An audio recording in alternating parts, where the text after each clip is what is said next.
फुलझड़ी और मैं श्रुति। अपनी मधुर आवाज से लोगों को दीवाना बनाने वाली लता मंगेशकर ने लंबे समय तक अपने गीतों से दर्शकों का मनोरंजन किया। फिल्म इंडस्ट्री में स्वर कोकिला के नाम से मशहूर लता जी के गाने आज भी लोगों के जहन में जिंदा हैं। अपनी दमदार आवाज के दम पर इंडस्ट्री में एक अलग पहचान बनाने वाली लता मंगेशकर आज हमारे बीच नहीं रही, लेकिन वो हमेशा करोड़ों दिलों की धड़कन रहेंगी। भारत रत्न से सम्मानित मशहूर गायिका लता मंगेशकर के निधन पर देश में 2 दिनों का राजकीय शोक घोषित किया गया है। आपको बताते चलें कि जनवरी में कोरोना पॉजिटिव पाए जाने के बाद उन्हें मुंबई के एक अस्पताल में भर्ती कराया गया था। बाद में वह न्यूमोनिया से पीड़ित हो गई।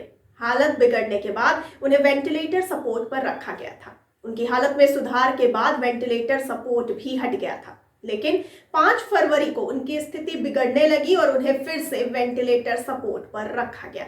आखिरकार 6 फरवरी को स्वर कोकिला ने आखिरी सांस ली। लता जी के निधन पर भारत समेत दुनिया भर की दिग्गज हस्तियों ने शोक जताया है। आपको जानकारी के लिए बताते चलें कि बहुत कम ही लोग ये जानते हैं कि लता मंगेशकर का इससे पहले भी मौत से सामना हुआ था। जी हाँ, मगर तब उन्होंने उसे चकमा दे दिया था और जिंदगी की जंग जीत ली थी। स्वर कोकिला लता मंगेशकर के बारे में कहा जाता है कि जब वे 33 साल की थीं, तब किसी ने उन्हें जहर देकर मारने की कोशिश की थी। एक बार खुद लता मंगेशकर ने इस कहानी के पीछे से पर्दा हटाया था। उन्होंने एक बातचीत में कहा था कि हम मंगेशकर इस बारे में बात नहीं करते क्योंकि यह हमारी जिंदगी का सबसे भयानक दौर था। साल था 1963। मुझे इतनी कमजोरी महसूस होने लगी कि मैं बेड से भी बमुश्किल उठ पाती थी। हालात ये हो गए थे कि मैं अपने दम पर चल फिर भी नहीं सकती थी। आपको बताते चलें कि लता जी की माने तो इलाज के बाद वे धीरे धीरे ठीक हुई। उन्होंने बताया था कि इस बात की पुष्टि हो चुकी थी कि मुझे धीमा जहर दिया गया था। डॉक्टर्स का ट्रीटमेंट और मेरा दृढ़ संकल्प मुझे वापस ले आया। 3 महीने तक बेड पर रहने के बाद मैं फिर से रिकॉर्ड करने लायक हो गई थी।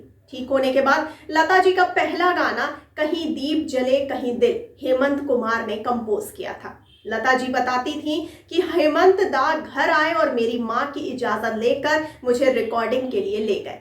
उन्होंने माँ से वादा किया कि किसी भी तरह के तनाव के लक्षण दिखने के बाद वे तुरंत मुझे घर वापस ले आएंगे। किस्मत से रिकॉर्डिंग अच्छे से हो गई। मैंने अपनी आवाज नहीं खोई थी। लता जी के इस गाने ने फिल्म फेयर अवार्ड जीता था।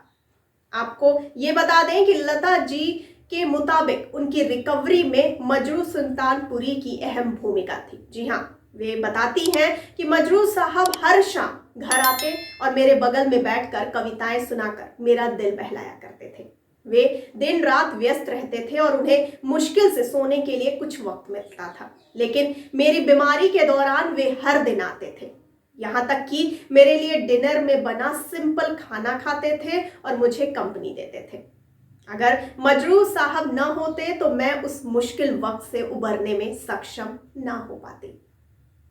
आपको ये भी बता दें कि जब लता जी से पूछा गया था कि कभी इस बात का पता चला कि उन्हें जहर किसने दिया था, तो उन्होंने जवाब में कहा कि जी हाँ, मुझे पता चल गया था, लेकिन हमने कोई एक्शन नहीं लिया क्योंकि हमारे पास उस इंसान के खिलाफ कोई पुख्ता सबूत नहीं था।